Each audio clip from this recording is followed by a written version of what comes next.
Hello everyone, this is Panzer J coming to you from upstate New York. I just completed Germany's Turn 1 in Historical Board Gaming's Global War 1939. So we're going to get into some of the results and how things went for Germany and how things set up for them in Turn 2. So if you remember from my first video, I listed 4 main goals or objectives that I wanted to accomplish as Germany, and then there were a handful of secondary objectives. So let's get into how those objectives went for Germany. On the first impulse, Germany came into Reims, France, and they brought 10 infantry, 3 armor, 3 fighters, and 3 tactical bombers. And for the cost of 4 infantry, they were able to take Reims, the first step in the conquest of France. Over on the Eastern Front, Germany went into West Poland, and they brought 7 infantry, a couple armor, a mech, 2 artillery, a fighter, and a tactical bomber. The Poles did put up quite a bit of resistance, and Germany lost 6 infantry in that battle, but Western Poland fell. They also, on Impulse 1, came up to Oslo, and they took a bomber from Berlin and loaded a Fallschirmjäger on that. They also brought the transport from outside Stettin over with 2 infantry, and also the cruiser and the battleship that were off of Stettin came over for shore bombardment. And just for safe measure, they also brought a fighter and a tactical bomber. Besides the lone infantry, there was also a fortification in Oslo. So just to be on the safe side, and Germany was able to take Oslo. Actually, it was a little bit of overkill. There were no casualties suffered by Germany taking Oslo. Also, as far as ground movement, they took a mech and went through Hungary and then Romania, and were able to activate both of those Axis minor powers for Germany, and that increased Germany's income by $7. And that was it for ground movement on the first impulse. As far as naval engagements, naval movement, they came over here to Sea Zone 21 with 3 subs, and for the loss of a single sub, they were able to take out the 2 British transports and the British destroyer. They also then came over here to Sea Zone 15, and with 2 destroyers and 5 submarines, they were able to take out the lone British destroyer without suffering a loss. They also then took the German cruiser and moved up 2 sea zones to 34, and took 3 submarines and moved down 2 sea zones to 34, so they were all together ready to attack Sea Zone 35 on the next impulse, on the second impulse. And that finished off Germany's first impulse. So then they placed their builds, which they went ahead and placed 3 armor and 5 of the 6 mechs down here in Western Germany, and then a lone mech and the 2 subs in Stettin. They were then able to follow up with their second impulse, and they came into Paris on Impulse 2. And they came into Paris with 6 infantry, 6 armor, and 3 mech. And for the loss of 3 infantry, Paris fell, and Germany gained the 10 production dollars that France had, as well as Germany invoked the Vichy rule, which we'll get into that in a little bit and discuss how the ships and the remaining French territories went on the die roll. Also on Impulse 2, the Germans came over and went into Warsaw. And in Warsaw, they brought in infantry, 2 armor, 2 mech, and 2 artillery. And for the loss of a single infantry, they were able to take Warsaw. I did not want to go into either Warsaw or Paris with planes if I could help it, as each territory had an AA, and I didn't want to take the chance that they would get lucky and take out one of the planes. So I used ground units in both Paris and Warsaw, and they both fell fairly easily without Germany suffering too much in the way of casualties. Up here in the north, the Fallschirmjäger that had survived the battle in Oslo came over 1 territory to Narvik and completed the conquest of Norway. The transport that went to Oslo picked up the 2 infantry that were there and went over 2 spaces to Helsinki and dropped the Germans off there, the German infantry, and that then activated all of Finland for Germany. Also on the second impulse, Germany came up to Denmark, and in Denmark, they brought 3 infantry, a fighter, and a tactical bomber, and did not suffer any casualties, and were able to claim Denmark. And with Denmark and Norway now under control, that would satisfy the requirements for one of Germany's bonuses, which we'll get into when we talk about their income for turn 2. They also, on the second impulse, came into Holland. And in Holland, they brought 3 infantry, 2 mechs, a fighter, and a tactical. And for the loss of 2 infantry, they were able to take Holland. Then down in southern Europe, the mech that had activated both Hungary and Romania then activated Bulgaria and came up into Yugoslavia, along with a handful of mechs and an infantry that were in Austria. So altogether, Germany invaded Yugoslavia with 1 infantry, 6 mechs, 3 fighters, and 3 tactical bombers. And much like the battle in West Poland, Yugoslavia put up quite a fight, and the Germans lost an infantry and 5 of the 6 mechs, but did secure Yugoslavia and those $4 that they get for Yugoslavia itself. That was it for ground combat. As far as naval engagements, Germany came up here into Sea Zone 14 on the second impulse, and they were able to bring a battleship, a cruiser, 2 destroyers, and 7 subs. The 2 subs that they had purchased outside Stettin were able to back up the naval force. And for the loss of 4 submarines, they were able to take out the entire British fleet in Sea Zone 14, which included the last transport that Britain had in the Atlantic. Also, down in the Central Atlantic, 3 subs and a cruiser from Sea Zone 34 came over 1 Sea Zone to 35. And for the loss of all 3 subs, Germany was able to take out the 2 British destroyers and the British submarine. The 2 remaining German subs from the battle in Sea Zone 24 then dispersed, and they are now each convoying the British to a total of $6 the British are losing from German submarine convoys.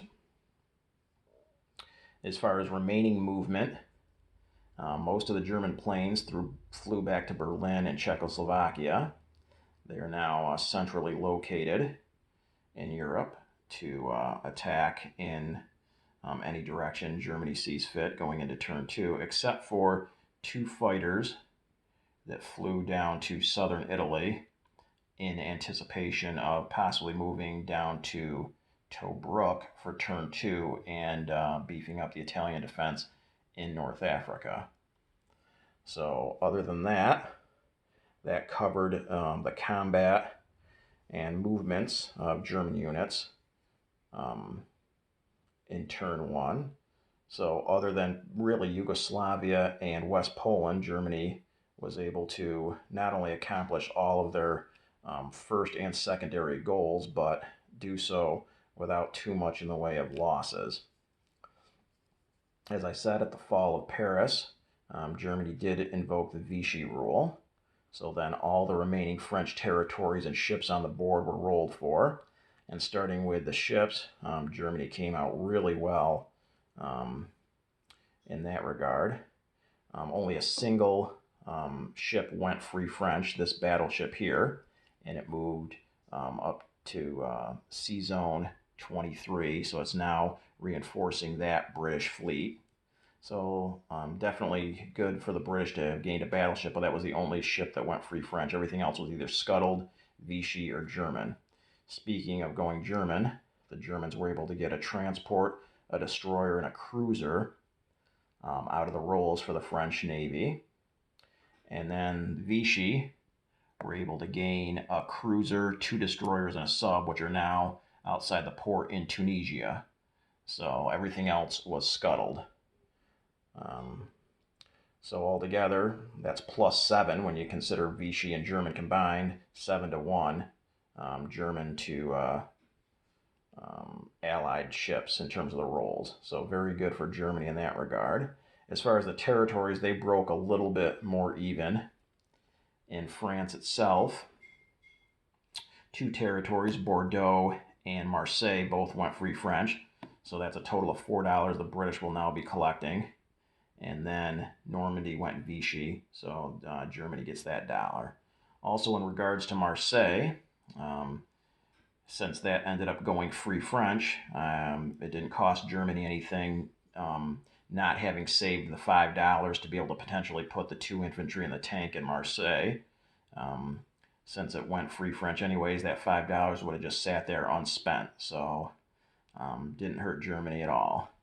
As far as Africa goes, again, it was pretty much split down the middle. A couple of territories worth $1 a piece went free French. In turn, that will be British money. And then Rio de Oro and Tunisia, each worth $1, went Vichy, so Germany gets those $2. Syria went Vichy, so that dollar goes to Germany. And then in the South Pacific, the two island countries split down the middle, one Vichy, one free French. Lastly, I had a roll for the Denmark ships and the Norwegian ships. Once Germany completed the conquest of those two countries, and all of them were scuttled with the exception of a single British destroyer, or a single Norwegian destroyer that is now with the British Navy in Sea Zone 23. So altogether, a very good first turn for Germany. Again, they accomplished all of the four main goals and even all the secondary objectives, and now sit in good shape heading into turn 2. Speaking of turn 2, they have an income production value of $58 right now, so they more than doubled from their opening production of 24, more than doubled. They also got the $10 for Paris falling, so that's 68, and then they were able to get two of their objectives, being at not being at war with Russia and getting the $5 worth of trading with the Soviet Union, and then also a $5 bonus for having Norway and Denmark under control while Sweden is neutral, so $5 for the Swedish iron ore. So altogether $78 Germany will have to spend on turn 2. Speaking of turn 2, getting into that a little bit, this will be the last turn that you can really kind of predict things. I mean, the Western Allies are not in great shape right now as far as being able to hit back at Germany on their turn 1. So turn 2, you can still dictate what's going to happen in Europe itself for Germany, and you can kind of look ahead and kind of predict a few things, or at least make an educated guess. So I just want to talk a little bit about what we want to do as Germany in turn 2. After that, depending on die rolls and what the Allied players are going to do, definitely puts more question marks into German plans. But at least turn 2, you can kind of predict things to a certain extent. So first of all, with $78 to spend on turn 2, the first thing I'm going to do is purchase a major industrial complex and put it down here in Romania. Major industrial complex has got to be put on territories with a value of 4 or higher, which Romania has a value of 4. So you're able to put that industrial complex down there. And what I'm doing there is I now have a major industrial complex right on the border with the Soviet Union. So inevitably I'm going into the Soviet Union, not on turn 2, maybe 3, probably turn 4 at the latest. So now with that major industrial complex down there, once again, right on the border with Russia, I don't have to shuttle and move units from so far back into Europe to get them to the border with the Soviet Union. I've got that ability, at least on the southern portion of the Eastern Front, by having that major industrial complex there. So that's $30 of the 78 that I'm definitely spending. Another thing I'm doing, when Paris fell, we took the French major industrial complex that was there, and you were able to remove that and place a German minor industrial complex there. So that's now producing 3 units per turn starting on turn 2 if you so desire. And I want to start doing that right away. I know that the British aren't going to be able to land back in Europe on their turn, but sometime down the road, probably with the help of the Americans, they are at some point going to land in Western Europe. And right away, as soon as I can, which is on turn 2, I want to start pumping units into Paris for the counterattack that I know the British and the Americans will be launching. So to start, I'm going to be putting 3 infantry in Paris on turn 2, so that's another $9, so that's 39 total. By doing that, once the inevitable invasion comes on the coast of France, I now will have built up a sizable defense force in Paris itself to a counterattack and hopefully throw the Western Allies out of Europe before they can really gain a foothold. I'm assuming that at that point I will be deep in Russia, and most of my production will be going towards the Eastern Front and dealing with the Russians. I don't want to have to then maneuver a bunch of forces back into Western Europe to counterattack the Allied invasion. If I'm building up units in Paris right away on turn 2, then I'll already have a sizable force there for when the inevitable invasion does come. You can start out with infantry. That's what I like to start out with first. They have a pretty decent defense value and they're cheap. And then maybe a couple turns down the road, after I've got a decent infantry force built up, maybe I'll build the occasional tank or fighter plane and put them in Paris. All that'll a lot of that'll depend on how things are going in Russia. Obviously, if things are going badly in Russia and I've got to send most of my production that way, then that affects what I can put in Paris. But at least on turn 2, I'm already starting to put infantry in Paris. So that's 39 of the 78. So that leaves me $39. I also want to build 3 U-boats and put them in Stettin. They need to be placed, obviously, by an industrial complex, but that has a port. So you got to put them over here by Stettin. And the 3 subs are helping to replace the losses that Germany suffered in turn 1. You want to continue to put pressure on the British. There's a couple more convoy zones that you can convoy, and that would take another $5 away from the British, as well as just force them to produce more ships to counter the Navy that you're producing. That will ease the burden on the Italians some. Maybe the British aren't putting as much money in Africa, as well as maybe they're not necessarily building a transport fleet to start out because they've got to counter your U-boats and what's left of the German fleet in the Atlantic as well. So I'm going to purchase 3 U-boats, so that's another $15. So that's up to $54. So I've got $24 left. And with the $24, you can go a couple of different ways. You can produce a couple of planes, whether they're fighters or tactical, and those can be put in Berlin. And obviously, with their movement value, they can go into Russia, down into the Mediterranean. There's a few different ways they can go. Or you can build mechs in armor and put them in Western Germany. And then on turn 3, start the movement of them towards the Eastern Front, because that's more than likely where you're going to need them. You can also, starting on turn 2, build 2 Waffen-SS Panzer Grenadiers. They're, I believe, $1 more expensive, but have a higher, at least defense, maybe attack as well. I'd have to check that out, but they're also, they're definitely a good thing to build. And on turn 2 is when you can start purchasing and building those. So that's something else that you could possibly consider. And all that you'd probably be putting in Berlin, Western Germany, one of those 2 territories. Like I said, to then start the movement east when you decide to attack the Soviet Union.